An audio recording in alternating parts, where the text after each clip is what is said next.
جس طرح nutritional food ہر بچے کی جسمانی نشو و نما کے لیے ضروری ہے، اس کے بغیر وہ میل نیوٹریشن کا شکار ہو جاتا ہے، اسی طرح ایموشنل نیڈس کا پورا ہونا بھی انتہائی ضروری ہے۔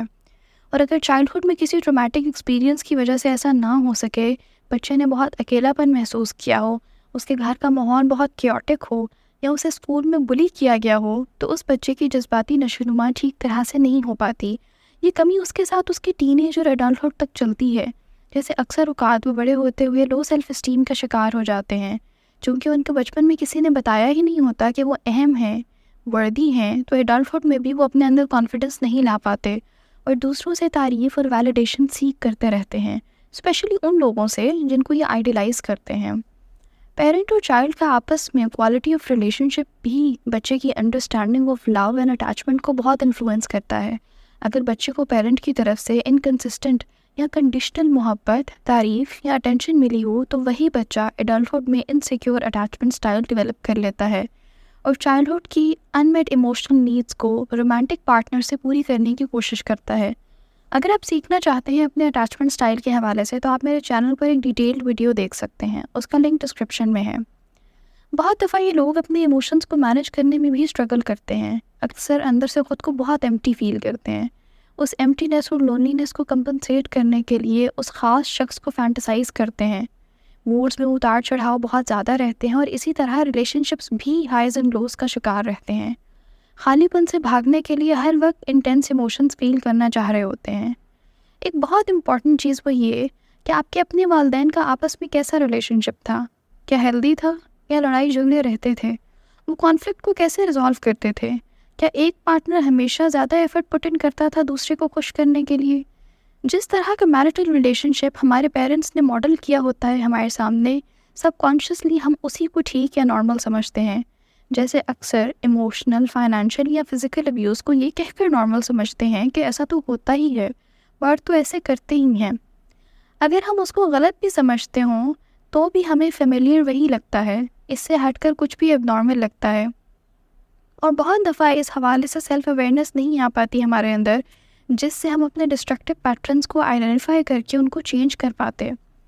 اسی لیے جب ہم ٹریٹمنٹ کی بات کرتے ہیں تو سب سے پہلے یہ سیکھتے ہیں کہ اپنے جذبات، سوچ اور رویے سے اویئر کیسے رہیں۔ ریفلیکٹ کریں کہ کس طرح آپ کے بچپن کے نیگیٹو ایکسپیرینسز آپ کے ایڈلٹہڈ کو شیپ کر رہے ہیں۔ بہت سی چیزیں ہمیں لاجیکلی پتہ ہوتی ہیں کہ غلط ہیں، لیکن ایموشنلی ہم خود کو ان میں سے نکال نہیں پاتے۔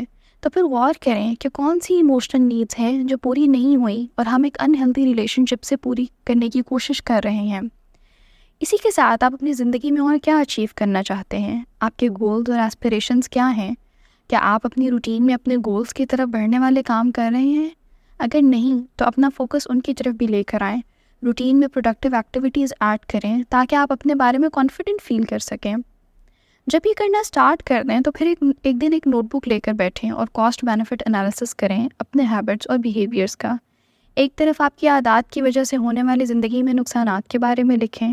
فار ایگزامپل، آپ ایک خاص شخص کے بارے میں سوچنے کی وجہ سے اپنی پڑھائی یا باقی گولز پر فوکس نہیں کر پاتے، پھر دوسری طرف اس کے فائدے لکھیں کہ جب کبھی وہ آپ کو اٹینشن دیں تو آپ کو بہت خوشی ہوتی ہے۔ پھر نیکسٹ پیج پر آئیں اور ریفلیکٹ کریں کہ ایسی ہی خوشی آپ اپنی زندگی میں دوسری کن چیزوں میں حاصل کرنے کی کوشش کر سکتے ہیں۔ جب یہ کرنے لگ جائیں تو آہستہ آہستہ اس انسان سے کانٹیکٹ کو لمٹ کرنے کی کوشش کریں، سوشل میڈیا پر سٹاکنگ کو کم کریں اور اگر پاسبل ہو تو بلاک کر دیں۔